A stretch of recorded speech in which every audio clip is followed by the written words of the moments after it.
Ibu Bapa dan Saudara yang dikasihi dan yang mengasihi Tuhan, berbahagia sekali pada malam hari ini kembali saya Pendeta Hosea boleh kembali berjumpa bersama-sama dengan Ibu Bapa Saudara dalam doa malam bersama Kamis 17 Maret 2022. Kita akan mengangkat tema bagaikan embun. Dengan bersama-sama kita mendasarkan doa kita dalam perenungan akan firman-Nya melalui pembacaan Alkitab kita. Untuk itu marilah kita mohon penyertaan dan pimpinan Roh Kudus.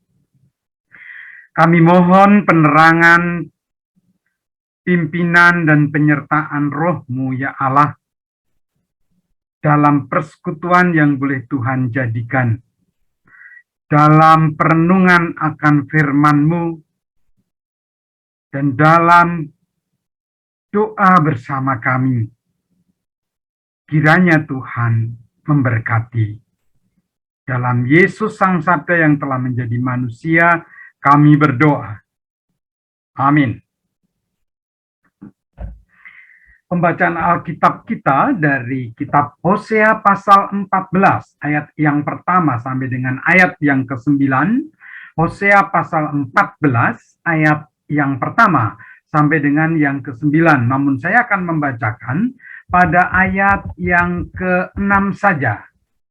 Demikian, aku akan seperti embun bagi Israel, maka ia akan berbunga seperti bunga bakung dan akan menjulurkan akar-akarnya seperti pohon hawar. Ibu, Bapak, dan Saudara, pernahkah setelah Anda bangun di pagi hari, Anda memperhatikan tanaman Anda basah, padahal semalam tidak turun hujan? Itu terjadi karena ada embun yang menempel di daun tanaman. Embun membuat tanaman tampak basah, menjadikan dedaunan segar dan enak dipandang. Embun adalah uap air yang mengalami proses pengembunan, proses perubahan gas menjadi cairan. Embun bermanfaat untuk menyegarkan tanaman, yang bermanfaat juga untuk kesehatan tubuh manusia. Dapat menjadikan sel-sel tubuh lebih sehat, membuang racun dari dalam tubuh. Pada masa Hosea, bangsa Israel menduakan Tuhan, tidak setia kepada Tuhan. Hosea pun menyerukan agar bangsa Israel bertobat. Maka Tuhan berjanji akan memulihkan bangsa Israel. Pemulihan itu digambarkan dengan firman Tuhan yang mengatakan, aku akan seperti embun bagi Israel, maka ia akan berbunga seperti bunga bakung. Artinya Tuhan Allah akan menunjukkan kehadirannya untuk mengasihi bangsa Israel. Seperti embun yang selalu hadir di pagi hari, yang menyegarkan. Oleh karena embun kasih Allah itulah, bangsa Israel akan seperti bunga bakung yang indah dan memesona. Israel akan semakin kuat bertumbuh sebagai bangsa kepunyaan Tuhan dan memungkinkan memancarkan kasih Allah bagi bangsa-bangsa lain. Saudara, tidak selama-lamanya Tuhan menghukum dan murka. Namun ada satu syaratnya, yaitu bertobatlah dari segala perbuatan dosa.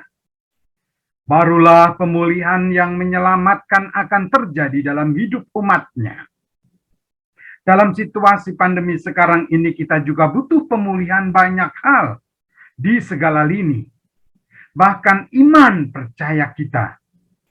Akankah kita mengawali hal itu di masa Prapaskah ini, di 40 hari masa puasa, menjadi hari pertobatan kita? Dan itu mengawali hari-hari kita, menjadikan 40 hari menyatakan kebaikan bagi Tuhan. Biarlah jawaban itu menyatakan, sungguh kita rindu kehadirannya, bak embun yang menyegarkan. Amin. Marilah kita bersatu di dalam doa. Ya Tuhan, ampunilah kami jika sikap dan perbuatan kami sering menduakan Tuhan. Bahkan dalam berbagai permohonan yang terlontar dari doa-doa kami sering berhenti pada permohonan. Kami kurang menyadari tujuan selanjutnya atas permohonan yang kami sampaikan. Sebagai anak-anak Allah sering kami memohon dan mengharap lebih untuk menjawab kepentingan pribadi, diri sendiri. Kami kurang terbuka akan rencana-rencana baik Tuhan ke depan melalui kami, melalui gerejamu, kawan sekerjamu. Kami lebih sering berlaku seperti hamba yang tidak mengerti maksud tuannya. Padahal Engkau telah dan senantiasa mengajar. Engkau telah menyampaikan untuk kami mengerti. Bahkan untuk kebahagiaan kami, Tuhan berkenan mengaruniakan firman-Mu. Dan Engkau telah mengatakan, ya Yesus, yang berbahagia adalah mereka yang mendengar firman Allah dan yang memelihara. Ampunilah kami jika kebahagiaan sering lenyap karena hal itu. Biarlah sikap perbuatan, pengharapan, dan bahkan pelayanan yang kami persembahkan bagimu sungguh dibungkus dan berdasarkan karena firman Tuhan itu. Dan merupakan buah pertobatan kami. Demikian juga ya Allah, ketika kami mendamba pertobatan, ketika kami mendamba perbuatan baik orang lain sesama kami, saudara-saudara kami di negeri ini, biarlah berawal dari kami sebagai anak-anak Allah mewujudkan hal itu. Biarlah kehadiran Tuhan di negeri ini juga memberikan kesegaran untuk negeri ini menjadi lebih baik dan maju. Sempurnakan doa kami dalam Yesus dan dalam pengasihan-Mu kami mohon. Amin. Demikianlah Ibu Bapa dan Saudara yang dikasihi dan yang mengasihi Tuhan, doa malam bersama kita. Bertobatlah, biarlah penyertaannya seperti embun di kehidupan kita. Ini dan seterusnya. Selamat beristirahat, Tuhan Yesus menyertai.